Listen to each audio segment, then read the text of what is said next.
bautismos y eso fue lindo, de veras. Esa para mí es una de las fiestas de nosotros disfrutar. ¿Cuánto lo creen? Y vamos a seguir orando, amén, para que el Señor siga también alcanzando las personas. Para el próximo domingo vamos a estar dándole un pequeño homenaje a las madres. El Día de las Madres lo vamos a estar celebrando. Le doy gracias a los caballeros que ya están respondiendo, ya se han acercado, hermano, esto para el Día de las Madres y todo eso. Y es muy lindo porque sabe cuál era una de las motivaciones de también nosotros hacerlo. Invitamos a las madres. ¿Dónde está la madre? Oh, yo no sé, ahí están todos, ¿verdad? Los retoñitos. Así es. Pero es un motivo también, lo estábamos hablando con los caballeros, que es un motivo, otra excusa más para nosotros invitar a las personas con el propósito de que vengan a escuchar la palabra de Dios. Y si a Dios le place, posiblemente hasta pueden ser salvos. Amén. So, veámoslo de esa manera. No sé cómo le vamos a hacer. Vamos a tener la comida aquí en este lugar. Usted invite personas. Si hay que abrir las puertas, ¿verdad? Y poner mesas afuera, lo hacemos. Amén. No, yo quisiera un amén más fuerte. Soy el único. Perdón. Amén. Muy bien. Vamos a preparar nuestros corazones. Vamos a entrar en la palabra del Señor. Acuérdese, al final también siempre hacemos un llamado. Yo me voy por la parte de atrás, durante está la última alabanza y podemos adorar, si es verdad. Pasen por favor los hermanos, oré por las ofrendas y todavía no hemos ofrendado. Vamos a ofrendar, amén, con agradecimiento. Perdón.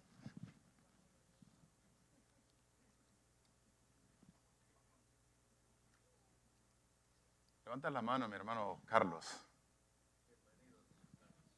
Ese Carlos es un jovenazo, ya tenemos muchos años de conocerlo. Siempre me llamó la atención, algo que me ha llamado la atención de Carlitos, eso es algo que he notado. Este es un joven servidor. Algunos que lo conocen, ¿verdad? Que se caracteriza por eso. Un muchacho servidor. Cuando les digo servidor, tiene una amabilidad para servir. Bienvenido, Carlos, de veras. Qué bueno. Y su linda familia, su madre, qué bueno que está por aquí. Amén.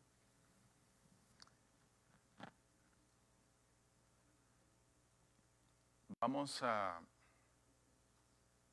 inclinar nuestros rostros y vamos a orar para que preparar nuestros corazones y vamos a pedirle a Dios, amén, que nos hable. ¿Cómo Él lo sabe hacer? ¿A través de qué? La palabra, ¿verdad?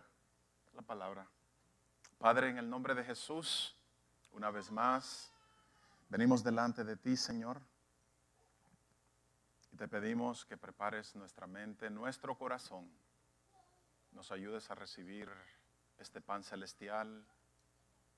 Prepáranos, danos entendimiento y sobre todo, Señor, no permitas que seamos solo oidores olvidadizos, sino que tu palabra, Señor, haga efecto en nuestras vidas como lo sabe hacer. En el nombre de Jesús, decimos todos amén. Amén. Muy bien. Continuamos con esta parábola que comúnmente se conoce como el hijo pródigo. Aunque sabe que cuando usted estudia la palabra, él no es en verdad el único, ¿cómo lo podemos decir? El único personaje de esta historia. Es más, ni siquiera es el personaje principal de ella. Ya hemos hablado, ¿verdad? La semana pasada hablamos del dilema de estos dos muchachos, de estos dos hijos de esta historia. Y algo que nosotros logramos ver era que uno de los hijos estaba bien lejos del padre.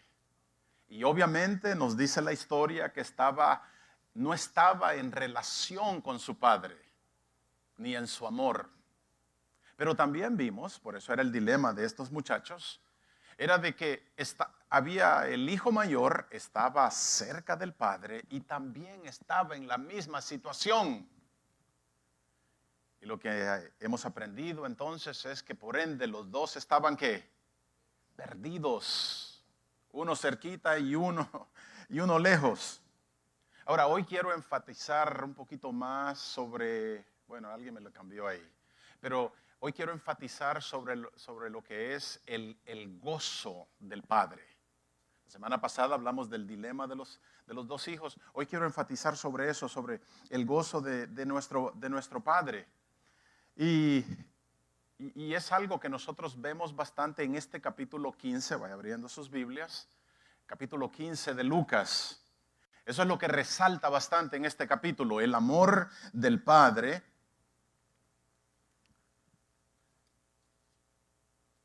Lo que el Padre experimenta, amén. La semana pasada hablamos un poco, pero para los que no estuvieron, déjenme darle la versión corta de la historia, para que usted más o menos vaya entrando, amén, en lo que vamos a hablar.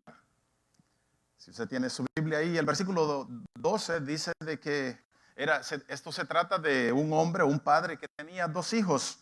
Y dice que el menor vino a su padre y le pidió la parte de sus bienes, la parte que le correspondía. Recuerden que todavía su padre no estaba muerto. Su padre, en vez de reprocharle por este acto tan frío, dice que él decide repartirle sus bienes. La historia dice que después el muchacho, viene el joven, se fue a un lugar lejos y desperdició todo aquello. Y para empeorar la situación, ahí por el versículo 14, dice que vino una gran hambre. Y ahora entonces la cosa empezó a ponerse difícil para el muchacho porque comenzó a faltarle. Dice la historia que vino él y se arrimó a alguien de ese lugar. Literalmente dicen los que conocen que este muchacho vio a una persona y no se despegó de él. Donde él iba y la persona, pero ¿qué tienes? Aquel ciudadano dice que simplemente por alejarse de él, no era que deseaba ayudarlo, lo mandó, como comúnmente conocemos, lo mandó a cuidar cerdos, cosa que era abominable, especialmente de donde venía este muchacho. Y dice que con aquel hambre, él, estando ahí con los cerdos, deseaba comerse los alimentos de los cerdos. Alimento que muy apenas podían digerir aquellos animales y tampoco se lo permitían. Mira la situación cómo estaba. Pero después dice el versículo 7, que el joven, esto es lo lindo también de la historia, dice que él volvió en sí y recordó a los jornaleros, a los trabajadores de su padre, de cómo ellos tenían en abundancia de comida. Y él ve su situación y él dice, y yo aquí muriéndome. Qué bonito recuerdo, ¿verdad? El versículo 18 dice, me levantaré, iré a mi padre y le diré, Padre, he pecado contra el cielo y contra ti. Ya no soy digno de ser llamado tu hijo. Hazme como uno de tus jornaleros. Y se fue, y cuando aún estaba lejos, dice que lo vio ¿quién? Su padre. Mantenga eso. Todavía estaba lejos y de lejos lo vio su padre. Y fue movido a misericordia y corrió y se echó sobre su cuello y lo besó. Y el hijo le dijo, Padre, pecado contra el cielo y contra ti, ya no soy digno de ser llamado tu hijo. Pero el padre lo interrumpió y le dijo a sus siervos, sacad el mejor vestido y vestidle, y poned un anillo en su mano y calzado a sus pies, y traed el becerro gordo, y matadlo y comamos y hagamos party, fiesta. Porque mi hijo, ¿por qué era la celebración? Porque mi hijo era muerto y ha revivido y se había perdido y es hallado. Y dice, y comenzaron a regocijarse. Y su hijo mayor lo supo.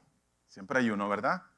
Y no estuvo de acuerdo, al contrario, dice que se molestó con su padre porque él ni un cabrito, ni un pedacito de fajita le habían dado. Versículo 31 dice, y el padre le dijo, hijo, tú siempre estás conmigo.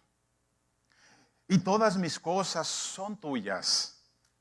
Mas era necesario hacer fiesta y regocijarnos, porque tu hermano era muerto y ha revivido. Se había perdido y es hallado. Qué hermosa historia. Ahora, Ya vimos que al principio de este capítulo dice la palabra que se le acercaban al Señor Jesús un montón de pecadores y publicanos. Todo aquello que era desperdiciado, o mejor dicho, despreciado por la sociedad. Y lo triste es que los religiosos venían delante de la gente y lo acusaban. ¿Y cuál era la acusación? Miren con qué clase de gente él se junta. ¿Por qué? Porque para ellos era una abominación. Me recuerdo, no hace mucho tiempo, yo vivía aquí en la frontera, en Matamoros. Y salía con los domingos, todavía no era cristiano. El fin de semana salía con los muchachos. Y un día me recuerdo que estaba un muchacho en la calle, mal vestido. Y yo ya lo había visto en otras ocasiones. Y me recuerdo que yo lo saludaba. Hey, ¿cómo va? ¿Cómo va la cosa? ¿Está mejor? Ahí tratando, Giovanni. Y recuerdo que ese día pasé con mis amigos, que íbamos bien vestidos, ¿verdad? Para la fiesta. Y los saludé. Y nunca se me olvida que entre ellos dijeron, ¿es esa el tipo de gente con el que Giovanni se junta? ¿Qué cosas, verdad? Eso es lo que estamos viendo aquí. De eso era acusado el Señor. Dijimos que en este capítulo el Señor resalta el amor y la misericordia de Dios, pero sobre todo el Señor resalta el gozo que el Padre experimenta cuando un pecador se arrepiente. Y lo demuestra a través de estas tres parábolas que nosotros vemos en este capítulo, incluyendo esta, la del hijo pródigo. Y la primera parábola, usted está muy familiarizado, ¿verdad? Habla de la oveja perdida. ¿Se acuerda? Dice que un hombre, pero mire cómo se los presenta. El Señor hace una pregunta. ¿Quién de vosotros, dice, teniendo 100 ovejas, y si una se le pierde, le bajo un poquito por ahí, o soy yo? Si una se le perdió, dice, no deja aquellas 99 y después dice que va tras aquella a encontrarla, y cuando la encuentra, dice que la pone sobre sus hombros y la cuida y se va gozoso, y dice que reúne a todos sus amigos. ¿Para qué? Para celebrar. Mire qué lindo es eso. Por una oveja. Estamos hablando literalmente de un animal, un animalito. Y dice, diciéndoles, gozaos conmigo porque he encontrado la oveja que se me había perdido. Es verdad, a veces hay familias que pierden un perrito, ¿verdad? Y lloran, y por meses lloran. Pero así es. Y el versículo 7 ahí del principio del capítulo, aquí es donde viene el Señor, el mensaje. Os digo que así habrá más gozo en el cielo por un pecador que se arrepiente que por 99 justos que no necesitan arrepentimiento. A propósito, hablamos, se acuerda, la semana pasada, que esos 99 que supuestamente no necesitaban arrepentimiento eran ellos, los religiosos. ¿Por qué? Porque eran justos en su propia manera de pensar. Qué fatal. Eso es lo peor que un humano pueda hacer, el autojustificarse y no sentir que tiene la necesidad de un Salvador. Y también les cuenta la parábola de la moneda perdida. ¿Se recuerdan esa? Muy conocida. Una mujer dice que tenía 10 dracmas o monedas y perdió una de ellas. Y dice que cuando la pierde, empieza, dice, a barrer la casa. ¿Ya han visto esas madres? Y a buscar diligentemente hasta que después dice que encuentra aquella moneda. Posiblemente eran sus ahorros de por vida. Porque habla de una mujer sola, posiblemente. Y dice que entonces va y llama a sus amigas, gozado conmigo porque he encontrado el dracma que se me había perdido. Y ahí vuelve otra vez el mensaje del Señor. Así os digo que hay gozo delante de los ángeles de Dios por un pecador que se arrepiente. Y lo triste es que ellos, mire qué cosas, criticaban al Señor por alcanzar a los pecadores. El que una persona fuese salvo los irritaba. Qué triste. porque se gozaban y celebraban cuando uno de sus amigos encontraba una oveja o cuando alguien encontraba una moneda. Era la costumbre. Y se molestaban porque el Señor Jesús diera las buenas nuevas a las personas para alcanzarlos y sacarlos de aquella condenación eterna. Lo criticaban. Qué ironía, ¿verdad? La ironía de las ironías. ¿Y sabe por qué es esto? Es porque a muchas personas se les hace difícil creer que Dios se regocije en la salvación de una persona. No conocen a Dios. No entienden que el gozo del Señor cuando alguien es redimido, no entienden que ese es el efecto de aquel hijo que murió en la cruz del Calvario, de su único hijo, de aquel que fue avergonzado y escupido. Ese era el efecto. Claro que tiene que haber regocijo. ¿Están de acuerdo? Sí. Y mire qué lindo, porque por otro lado también hay personas que simplemente creen que Dios se goza en la muerte del impío. Qué triste. Y el Señor, fíjese que Él hace una pregunta. Dios hace una pregunta ahí en el capítulo 18 de Ezequiel. Él dice, ¿quiero yo la muerte del impío? Es la pregunta del Señor. Y después unos capítulos en el mismo libro, unos capítulos después, en Ezequiel 33, Él viene y contesta la pregunta. Él mismo se la contesta. Y en el versículo 11 dice, diles, vivo yo, dice Jehová el Señor, que no quiero la muerte del impío, sino que se vuelva el impío de su mal camino y que viva. Y mira qué cosas que como a manera de ruego, ahí mismo el Señor dice, volveos, volveos de vuestros malos caminos. Y dice, ¿por qué moriréis? ¿Verdad que no se deleita de la muerte? Así es nuestro Padre. Es un Padre de amor. Y en esta parábola, no solo vemos el gozo del Padre por la salvación de un pecador, pero también vemos los bellos detalles de cómo la salvación se va desarrollando en esta parábola. Podemos ver lo que produce el pecado, lo que hace a una persona, pero también podemos ver en ella lo que produce el verdadero arrepentimiento cuando una persona viene con un corazón quebrantado delante del Señor. Y también podemos ver lo que Dios hace para restaurar aquella vida. Lo vemos en este muchacho. Pero ¿sabe qué? También vemos que a pesar que él manifiesta este amor, también encontramos que un hijo mayor rechaza todo eso. Aquel padre de amor. Y hablamos algo, ¿verdad? Del hijo menor que simplemente viene y desperdicia no solamente sus bienes, pero también su vida. Y esto en verdad es un ejemplo muy común de algo que nosotros vemos cuando todos los días. Ya vimos que este joven literalmente no quería nada ni con su familia ni con su padre. Y mire que al pedirle la herencia a su padre, aun cuando él no había muerto, era porque ya había pensado todas las cosas que podría hacer si tan solo la tuviera en mis manos.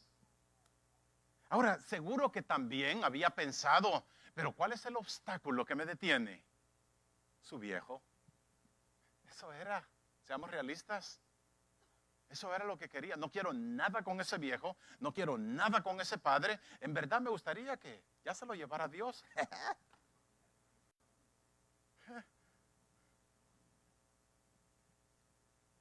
Ahora, de acuerdo con la tradición, el padre era la cabeza del hogar. A él se le debía, por ende, el mayor de los honores. Después de eso, dice la tradición, que venía el hijo mayor, padre, hijo mayor, y después los demás. No que los demás no significaran, pero eso era. Ellos conocían también el mandamiento de no o de honrar a su padre y a su madre. Ellos lo conocían. Ellos conocían también las consecuencias de que muchas veces si un hijo deshonraba a su padre, podía ser castigado públicamente o también ahí se quedaba. debía morir. Ellos conocían todo eso. Ahora, podríamos, por decir así, justificar el hecho de que a un padre se le pueda faltar el respeto por no ser un padre amoroso o por ser un perverso. Se podría justificar, ¿verdad?, en nuestros días. Pero no con este padre. La Biblia nos da que este padre era amoroso, era paciente, era bondadoso. Y algo que simplemente muestra todo este acto es que este muchacho era malcriado. Eso era. Le estaba faltando la honra a su padre. Ahora, de acuerdo con la tradición, dice que el hijo mayor recibía 2/3 partes y el hijo menor recibía 1. Pero algo que estaba bien establecido era de que cuando un hijo recibía su herencia, venían también grandes responsabilidades con ello. Qué error cometemos, ¿verdad? Cuando el hijo pide lo que quiera, toma, toma, toma. A mí no se me dio, tú toma, toma. ¿Qué era la responsabilidad? Esto conllevaba el nosotros o el ellos ministrar los bienes para favor de quién, de la familia. Esa era la responsabilidad. Ahora él tenía que velar por sus hermanos y ver que aquello produjera para el beneficio de todos. Ahora, ¿qué era lo que estaba ocurriendo? Aquel muchacho simplemente había pedido la herencia para sus propios deseos. ¡Qué egoísmo!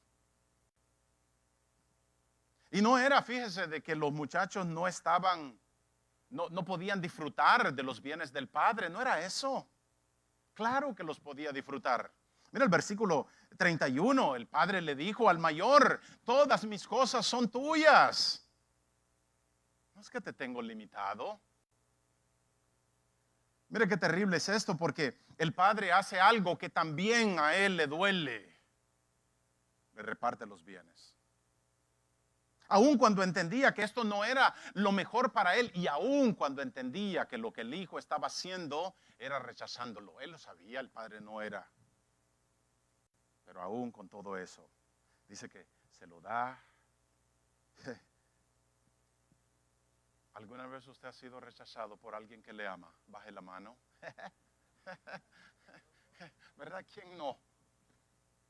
Y qué terrible. Que a mí me rechace a alguien que yo no conozco, ni me va ni me viene. Pero que lo rechace a uno, un ser querido.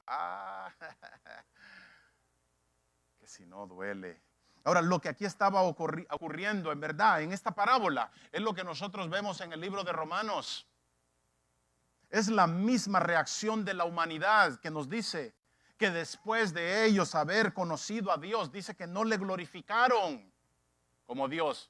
Y ni tampoco dice que le dieron gracias, sino que se envanecieron en sus propios razonamientos. Eso es lo que estamos viendo aquí. En otras palabras, ellos no querían nada con Dios y tampoco estaban agradecidos con Él. Dios entonces les da aquella libertad que ellos estaban demandando de la misma manera como este joven. Y esto lo vemos en muchas partes de la palabra. Se recuerda ahí en Primera de Samuel, el capítulo 8. La Biblia nos dice que el pueblo de Israel, después de ser escogidos, ya no querían ser esa nación escogida, sino que querían ser como las demás naciones. Y empezaron y dijeron: queremos rey. Así como lo tiene el vecino, así yo quiero. Y Samuel se entristeció porque hasta el momento era Dios dirigiéndolos a través del profeta. Se entristeció el hombre, claro. ¿Quién no se entristece cuando conoce la palabra de Dios y alguien simplemente dice: ya no quiero nada con eso? Y viene Dios y le da una tremenda verdad a Samuel y le dice: mira, tranquilo, no te preocupes. Qué lindo cuando el Señor nos dice eso, ¿verdad? A ti no te han rechazado, a quien han rechazado es a mí. Así que dales lo que ellos quieran. ¿Era lo mejor? No, no era lo mejor, pero era lo que había en sus corazones. Y Dios respeta eso. Mire que el hijo menor en verdad no estaba quebrantando ni un mandamiento cuando pidió esto al padre, y ni el padre tampoco estaba fallando en dárselo. El punto aquí es que el hijo menor representa a todo pecador y a toda persona que simplemente no quiere nada con Dios ni nada relacionado con él. Ese es el ejemplo aquí. Ve el versículo 13, dice que no muchos días después, juntándolo todo, el hijo menor se fue lejos. No muchos días. ¿Qué es lo que ocurre aquí? Lo que muestra el muchacho, sale a luz lo que hay en el corazón. Él estaba cansado, fed up, dicen por ahí, con su familia y con su padre. Y a la primera, yo me voy. También vimos que aunque el hijo mayor se quedó en casa, esto no significaba que también él estaba o que estaba bien delante del padre. No. Porque se molestó en que su hermano regresó. Y también se molestó por su padre haberlo recibido. ¿Saben por qué? Porque no entiende el amor del padre. Y la razón por qué no lo entiende es porque nunca lo ha tenido. Qué triste, ¿verdad? Mire que en mi caminar con el Señor he conocido jóvenes, y no estoy exagerando, he conocido jóvenes que se han perdido tanto o están tan perdidos dentro de la iglesia como lo están allá afuera. Y he oído padres también consolarse con la idea de decir, bueno, por lo menos no están haciendo barbaridades allá afuera. Qué triste consuelo. Eso me recuerda un gran incendio que fue reportado en una comunidad. Dice que cuando los bomberos llegaron, encontraron familias muertas, calcinadas por las llamas de fuego. Fue horrible. Pero dice que también entraron a una habitación y encontraron a toda una familia alrededor de una mesa, toda la familia, sin ningún rasgo de quemadura. Pero también dice que estaban muertos porque fueron asfixiados con el humo. Y es que en verdad sí es el pecado, ¿verdad? En muchos es muy marcado, lo podemos ver a millas, pero en otros ni siquiera se distingue. Pero al final dice la palabra que la paga es la misma. Dice la parábola que después gastó todo y vino un hambre en aquel lugar y ahora estaba en gran necesidad. Y eso también es muy común de nosotros o de algunos. Solo hasta cuando estamos pasando por momentos difíciles de los cuales nosotros no tenemos controles cuando acudimos. Dios mío. O a veces hasta le decimos, Diosito lindo. Papito, dicen por ahí. Es cuando buscamos a Dios. Mire que el hambre que se menciona aquí, dicen algunos, que no era cualquier hambre. En verdad era un hambre. En el Antiguo Testamento nosotros vemos de este tipo de hambres. Dice la palabra que en una ocasión Jerusalén fue sitiada, fue rodeada. Y dice que hubo tanta necesidad de alimentos que ellos, dice que se comían a sus propios hijos. Y en la historia de nosotros, en la historia de la humanidad, también han habido hambres de esa índole o de esa magnitud. El muchacho llega al punto donde no podía suplirnos sus necesidades. Y como todo rebelde, él trata de resolver sus problemas por su propia cuenta. I got this. No, yo lo tengo, yo sé. Porque todavía él no estaba dispuesto a humillarse. Y mire que se le arrima a alguien literalmente, lo andaba siguiendo, el hombre lo manda a cuidar cerdos y quiere alimentarse de aquel alimento que aún para los cerdos, dicen algunos, que no era el mejor de los platillos. Pero no podía. Mire que todo esto era por pensar que fuera del Padre, él sí podía tener la libertad que él quería. Y ese es el gran error del pecador. El pensar que fuera de Dios puede tener libertad. Y no entienden, dijo alguien, que su propia libertad es la que se vuelve su cárcel. Pero después dice que el joven volvió en sí. ¡Qué lindo! literalmente esto es el salir de estado de coma. Eso fue lo que ocurrió con él. Mire, esto me lleva a mí a la historia muy conocida de Nabucodonosor. ¿Se recuerda? Dice que él en su orgullo, una vez caminando por el palacio, pensó que por sus propios esfuerzos había hecho toda aquella ciudad o todo aquel imperio. Y ya lo dice. Dice, ¿no es esta la gran Babilonia que yo edifiqué con el poder de mi fuerza y para gloria de mi majestad?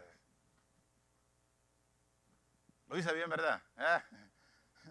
Pero dice la Biblia que aún estaba en su boca aquella palabra cuando le apareció una voz. Una voz del cielo y le dice, así se te dice, rey Nabucodonosor. El reino ha sido quitado de ti y de entre los hombres te arrojarán y con las bestias del campo será tu habitación y como los bueyes te apacentarán. Y 7 años pasarán sobre ti hasta que reconozcas que el Altísimo tiene dominio en el reino de los hombres. Literalmente, mis hermanos que no conocen la historia, aquel hombre se volvió una bestia. Amén. I like that. Pero después dice de los 7 años, él dice, porque está contando su testimonio, dice que alzó los ojos al cielo y su razón le fue devuelta. Volvió en sí. Mire que aquí encontramos el mismo procedimiento, el reconocer quién es Dios.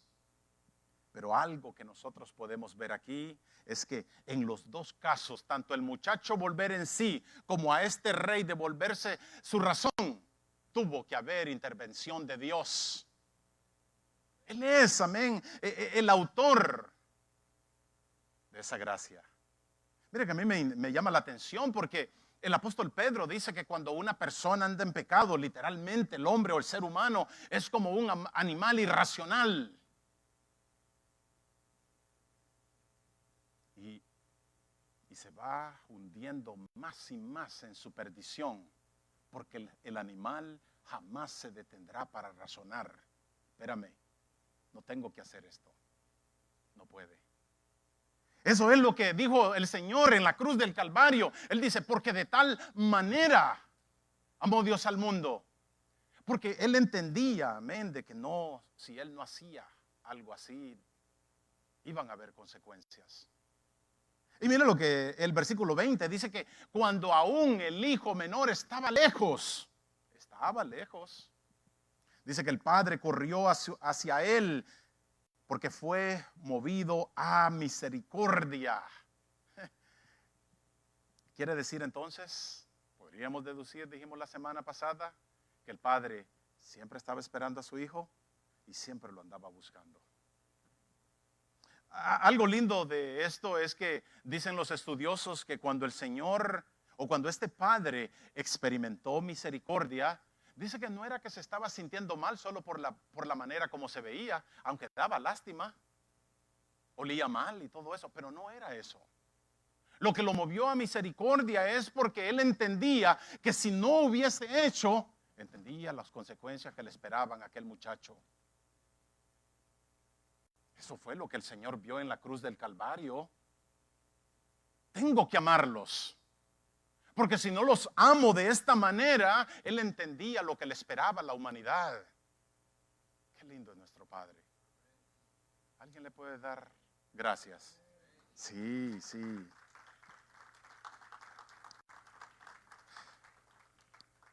Y dice que la historia, lo que estamos contando, dice que el padre se echó en el cuello y lo besó.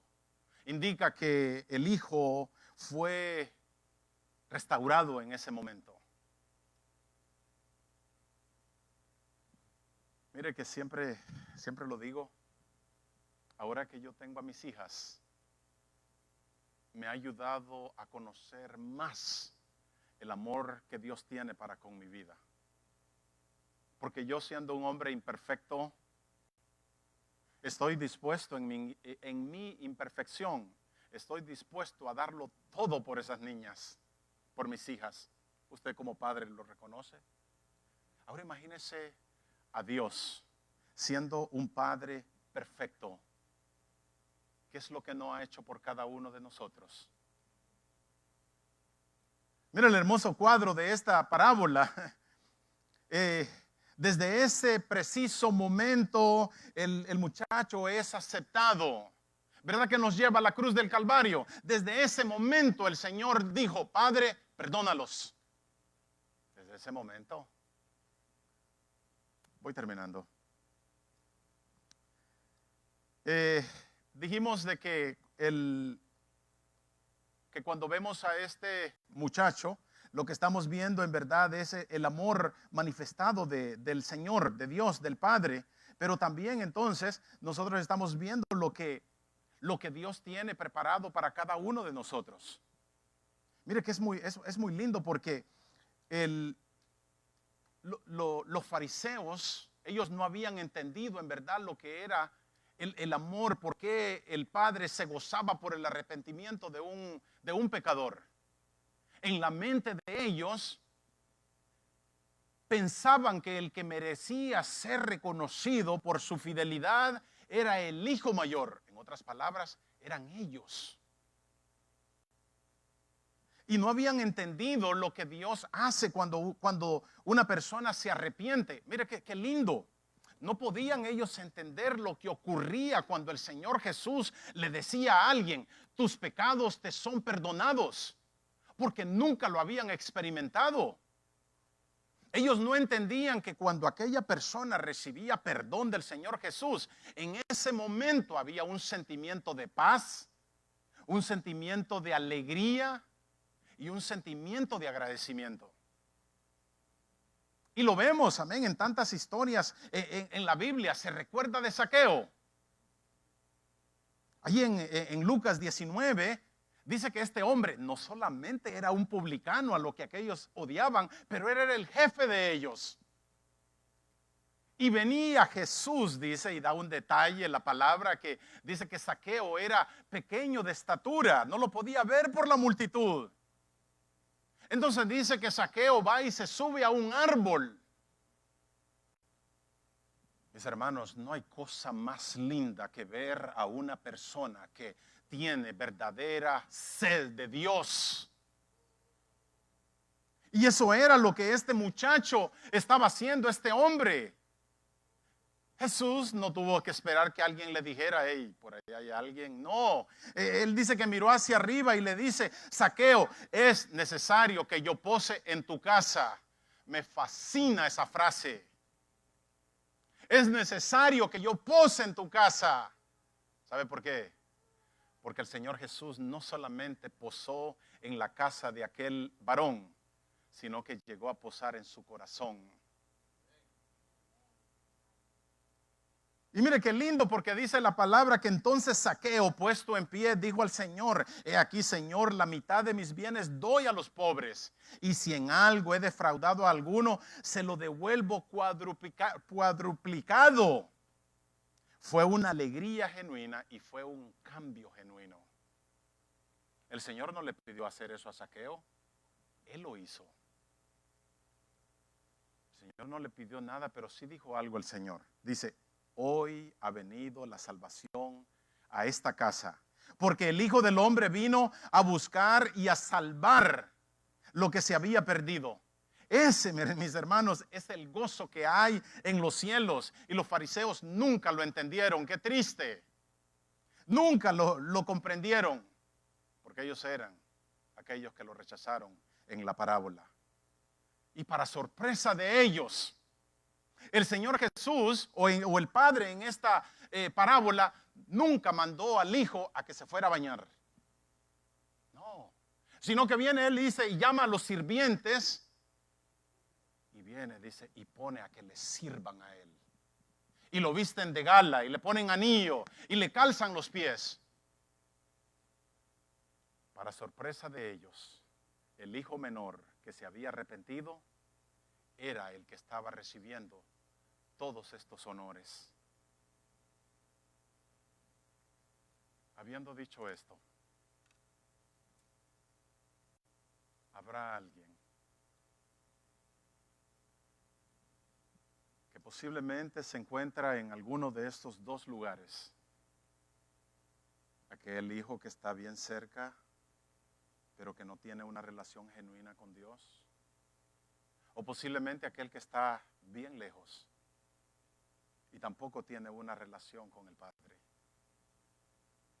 ¿Habrá alguien que quisiera traer gozo allá en el cielo? Porque eso es lo que dice nuestra parábola, o todo el capítulo, que hay gozo en los cielos por un pecador. Yo le puedo poner esto, por una persona que por fin ha tomado la decisión de seguir a Dios, cueste lo que cueste. Amén. Si usted es una de esas personas, yo lo voy a esperar por ahí atrás. Amén. Dios me lo bendiga a todos.